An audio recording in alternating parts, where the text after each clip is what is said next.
a cikin jawahir ma'ani tijjani na cewa babu shakka komai Allah ne, domin da komai ba Allah bane yadda Allah ke da kishin shirka ba zai bar ane shirka a duniyar nan ba, amma da ya san cewa komai shine sai ya kyale ake. Kamar an tambaye shi dalili sai ya ce ga aya alqur'ani Allah yana cewa ya Musa inni ana Allah, ya kai Musa ni ne Allah la ilaha illa ana, babu wani abu da ake bautawa sai da ya zama ni ne abin. Haka tijjani ya fasara abin, ba wani da ake bautawa illa ana huwa sai da ya zama ni ne abin. Kun ga rashin sanin Allah ne. Sai malamai suka ce ai karamin misali. Bismillahir rahmanir rahim. Alhamdulillahi rabbil alamin wassalatu wassalamu ala sayyidil mursalin wa ala alihi wa sahbihi hudatil muhtadin wa man tabi'ahum bi ihsan ila yawmiddin. Yan uwa, wannan takaitaccen bidiyo ne akan wannan bidiyon na Albani, wanda kamar yadda kuka saurara a ciki yana cewa Shehu Tijjani radiyallahu anhu ya ce babu shakka komai Allah ne da sauran maganganun da ya yi, wanda na ga bidiyon ina ji jiya ne ko shekaran jiya kuma an turo min. Da na wuce saboda ina zaton cewa duk wani mai insafi ba zai yadda da abin da ya faɗa ba, saboda dai Shehu Tijjani bai iya Hausa ba, shi kuma ya faɗi maganar ne da Hausa. Alal aƙalli ya kamata a ce ya ɗauko Jawahirul Ma'ani ya jagon ya fassara ku ji, don ku tabbatar da cewa Shehu Tijjani ya ce kowa Allah ne, amma sai ya yi da Hausa. To wannan ya sa kwata-kwata ban wani kula da wannan ba, amma sai na ga an ci gaba da maganar, har da muka ce ko wasu daga cikin 'yan uwa suka ce wallahi ba za a taɓa kawo inda a Jawahirul Ma'ani Shehu Tijjani ya ce kowa Allah bane ba. Sai suka je suka ɗauko wani waje suka yanko gun suka ce gashi a nan Shehu Tijjani ya ce kowa Allah ne. To daman da naga jawabin nasa na yi zaton nan gun yake nufi, saboda akwai 'yan isharori da ya yi wanda suke da alaƙa da wannan gun, so na ɗauka nan gun yake nufi. Amma da ke tunda na san al'umma tana da insafi ban tsaya na ba abin muhimmanci ba, to amma ta'assubancin su ya kai ko mai malamin su ya faɗa ba sa komawa su tabbata abin da ya faɗa haka ne, kawai ba adalci za su shiga su yi wa mutum hukunci. wala yajrimannakum shan'anu qawmin ala alla ta'dilu i'dilu huwa aqrabu littaqwa. Saboda haka duk wanda ya zo kan wannan bidiyon ya saurare shi har ƙarshe, kar baka saurara har ƙarshe ba ka yanke hukunci saboda kana ƙin Shehu Tijjani, ko saboda kana ƙin almajiran Shehu Tijjani, ko saboda kana ƙin Tijjaniya. Shehu Tijjani radiyallahu anhu a cikin Jawahirul Ma'ani kakaf babu inda ya ce komai Allah ne, babu. Wannan maganar da Albani ya juya ta ya canja ta, Shehu Tijjani radiyallahu anhu ya yi ta ne a ƙarƙashin fassarar da yawa ayar da Allah subhanahu wa ta'ala yake cewa walillahi yasjudu man fis samawati wal ardi taw'an wa karhan wa zilaluhum bil gudu wal asal.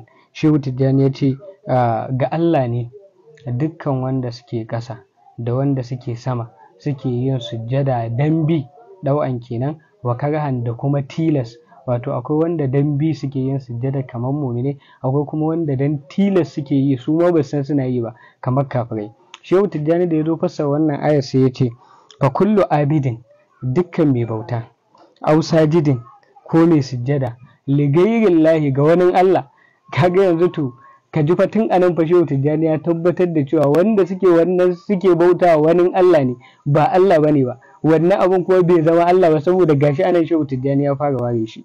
Li ghayrillahi fi zahiri fama sajada wala abada illa lillahi ta'ala. A haƙiƙa shi wannan bai yi sujjada ba, bai yi bauta ba sai ga Allah, saboda Allah subhanahu wa ta'ala ya riga ya tsara tun azal wanda suke sama da wanda suke ƙasa dole su mai ibada, dole su mai sujjada, ko sun sani ko ba su sani ba, ko suna so ko ba sa so.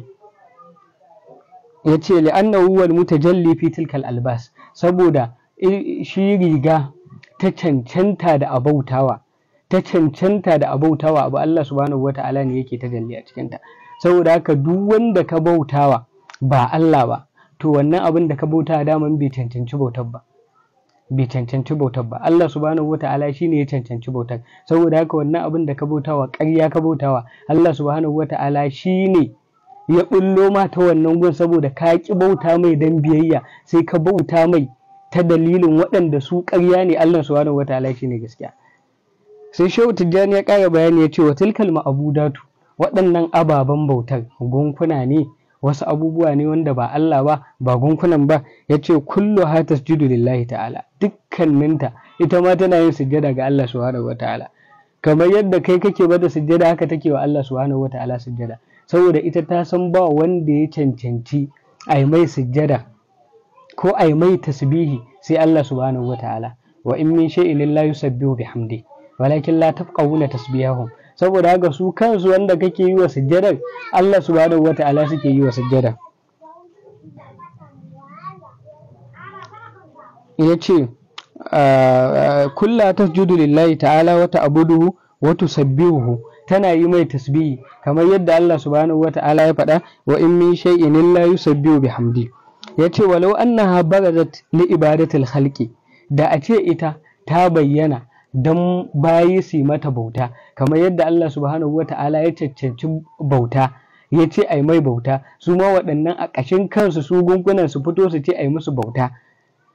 Ya ce wa barazat la biduni tajalli fiya la tahaddamat fi asa min tarfatil aini, a ce babu tajallin Allah subhanahu wata'ala, Allah bai yi su ba su yi kansu su fito su ce a bauta musu, to da kafin kiftawa ido waɗannan abubuwan su rushe gaba ɗaya, su abubuwan da ake bauta. Kaga kenan su kansu Allah subhanahu wata'ala ne ya bayyanar da su, kuma Allah subhanahu wata'ala shi ya so a bauta musu saboda ya ba mutum hankali, da ya bashi hankali ya bashi ne don ya gane cewa shi ne wanda ya cancanci a bauta mai, sai bai bauta mai ba, sai ya biyo mai ta wani ɓangaren da zai bauta mai don tilas ko baya so. Shehu Tijjani radiyallahu anhu ya ce qala subhanahu wa ta'ala li kalimihi Musa alayhi salatu wassalam innani ana Allahu la ilaha illa ana, ni ne Allah babu abun bauta da gaskiya sai ni. Wal ilahu fil lugha, abinda ake cewa al ilah a lugha ta larabci yace huwa al ma'budu bil haqqi, shine abun bautawa da cancanta, abun bauta da gaskiya. Wa qawluhu la ilaha illa ana ya'ni la ma'budu gairi, fadin sa la ilaha illa ana yana nufin babu abun bautawa sai ni Allah subhanahu wataala. Amma ƴan uwa za ku ji inda ya ƙara huwa, yace wai Shehu Tijjani ya ce bishiya ta ce Allah ya faɗa a cikin bishiya cewa la ilaha illa ana huwa, babu inda Shehu Tijjani ya faɗa haka. Kaga wannan shari ne. Kuma a nan ‘yan uwa ku duba a wannan siyaƙin don girman Allah, duk wanda yake nema zai iya zuwa ya duba Jawahirul Ma'ani yadda na karanta ɗin nan haka yake. A ina Shehu Tijjani ya ce komai Allah ne? A ina Shehu Tijjani ya ce komai Allah ne? Abinda Shehu Tijjani ya faɗa kawai shine masu yin sujjada da masu yin bauta ga wani Allah suna yi wa Allah bauta, kuma shine abinda waccan ayar ta faɗa. Kuma idan tafsirin Shehu Tijjani ne bai ma ba Shehu Tijjani ne ya fara irin wannan tafsirin ba.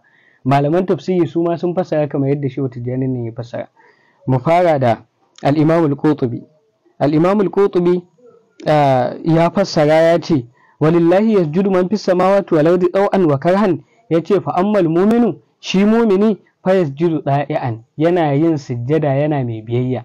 Kamar mu Annabi sallallahu alaihi wasallam ya zo ya gaya mana cewa babu abin bautawa da cancanta sai Allah, shi manzon Allah ne. Ya ce mana Allah subhanahu wata'ala ya ce mu sallah guda 5, a cikin sallolin akwai sujjada, sai muke yin sujjadar. Kaga kenan mu muna yi dan bi Allah ya ce mu yi, muna yi wa aqimus salata wa atu zakka. To dai an kenan. Ya ce wa ammal kafiru, shi kuma kafiri fa yasjuduha kurhan, ko kuma fa yasjuduha karhan, sai yake yin sujjadar dan tilas ba yadda zai yi. To shin kafiri yana zuwa masallaci ya sujjada kamar yadda muke yi? In baya zuwa masallaci ya sujjada kamar yadda muke yi, taya kafiri yake sujjada? Yaushe kafiri yake yin sujjada? Wa kafiri yake yi wa sujjada da take kuma Allah? Wa kafiri yake yi wa sujjada da take kuma Allah? Kaga kenan shi ma al-Qurtubi anan ya ce kafirai sujjadar da suke yi suna yi wa Allah ne subhanahu wata'ala, saboda daman shi ake yi wa sujjada. To yanzu sai ka ce idan kaga kafiri yana yi wa wani abu sujjada ba Allah ba, al-Qurtubi ya ce wannan abin da yake yi wa sujjada ko at-Tabari ya ce wannan abin da ake yi wa sujjada Allah ne? Kaga wannan rashin adalci ne. Sannan wanda ya fi kusa da su Imam al-Mufassirin Ibn Kathir da yazo sai ya fi Qurtubin fito da abin ma, sai ya ce da Allah subhanahu wata'ala ya ce walillahi yasjudu man fis samawati wal ardi taw'an wa karhan wa zilaluhum bil gudu wal asal, sai ya ce yukhbiru ta'ala, Allah subhanahu wata'ala yana ba da labari an azamatihi ga girmansa wa sultanihi alladhi qahara kulla shay'in, da sultan ɗinsa wanda ya rinjaye kowane abu, wadana lahu kullu shay'in, kowane abu ya kusanto Allah subhanahu wata'ala. Wale haza, saboda wannan yasjudu lahu kullu shay'in, kowane abu sai yake yi wa Allah sujjada. taw'an minal mu'minina, daga mu'minai dan bi. Kaban mu dai da muke yin sallah, annabi sallallahu ya ce mana ai sallah bayan Allah ya turo shi ya ce mu yadda babu abun bauta da gaskiya sai Allah, mun yadda muna yin sallah, a cikin sallah muna yi wa Allah subhanahu wata'ala sujjada. To kaga ɗau'an kenan. Sai ya ce wa karhan minal mushrikina, da kuma dan tilas daga mushrikai. Mushrikai ta ya suke yin sujjada? Mushrikai wa suke yi wa sujjada? Mushrikai ya suke sujjada take koma Allah subhanahu wata'ala. Kaga kenan yanzu sai ka ce tunda Ibn Kasir ya ce sujjadar da mushrikai suke yi wa gunkuna suna yi wa Allah ne subhanahu wata'ala, sai ka ce waɗannan gunkunan sun zama Allah. Ka ce Ibn Kasir ya ce gunkuna sun zama Allah. Shehu Tijjani radiyallahu anhu fassara yi, kuma fassarar da ya an rigaye shi da irinta. Ina jin abin da ya ɗauki Albani wannan fassarar ya ce Shehu Tijjani ya ce komai Allah ne shine tajalli, tunda daman a Hausan ba ya amfani da kalmar tajalli. Shi a ganinsa idan an ce an yi tajalli a abu an zama wannan abin. To idan ku haka ne sai mu ce a cikin Alƙur'ani Allah ya gaya mana yana zama wani abin, saboda Allah subhanahu wata'ala ya gaya mana yana tajalli ga dutse. Falamma tajalla rabbuhu lil jabali ja'alahu dakkan. Yanzu kenan idan Malam Albani ya zo fassara nan sai ya ce Allah ya ce ya zama dutse kenan. Kaga kenan ana ƙara buɗe wa 'yan haƙiƙa ƙofar da za su ce komai yana iya zama Allah kenan. Saboda haka aka makalla 'yan uwa masu insafi, idan malamai irin waɗannan sun faɗi magana ya kamata a dinga komawa cikin littattafan da suka ce akwai, a karanta, a tabbatar cewa sun faɗa, sannan sai a yi hukunci. Amma ba yadda za a yi mutum ya yi magana da larabci ka zo ka faɗa da Hausa baka janyo larabcin ba, ka yi fakkinsa kuma kawai sai a ɗauka a ce wannan mutumin ya ce kaza a yi hukunci da shi. Wannan rashin adalci ne. Shehu Tijjani radiyallahu anhu a dukkan maganan nan tasa da muka karanto babu inda ya ce komai Allah ne. Shehu Tijjani radiyallahu anhu ya fassara aya walillahi yajudu man fis samawati wal ard dau'an wa karan. Shi yasa zaka ga waɗanda suka ɗauko wannan gun suka ce a nan Albani ya ga cewa Shehu Tijjani ya ce komai Allah ne, ba su kawo wannan ayar ba, saboda sun san ayar za ta rushe abin da suke yi na shagi. To ayar da Shehu Tijjani ya fassara kenan, kuma an rigaye shi a wannan fassarar. Sannan in tajalli yana nufin cewa tajalli abu yana nufin cewa an zama abin, to Allah subhanahu wata'ala shi ya fara cewa ya zama dutse. Astaghfirullah. Allah ya sa mu zama masu adalci. Wa sallallahu wa barik ala sayyidina wa nabiyyina wa maulana Muhammadin wa ala alihi wa sahbihi haqqa qadrihi wa qidari azim. Wassalamu alaikum wa rahmatullah.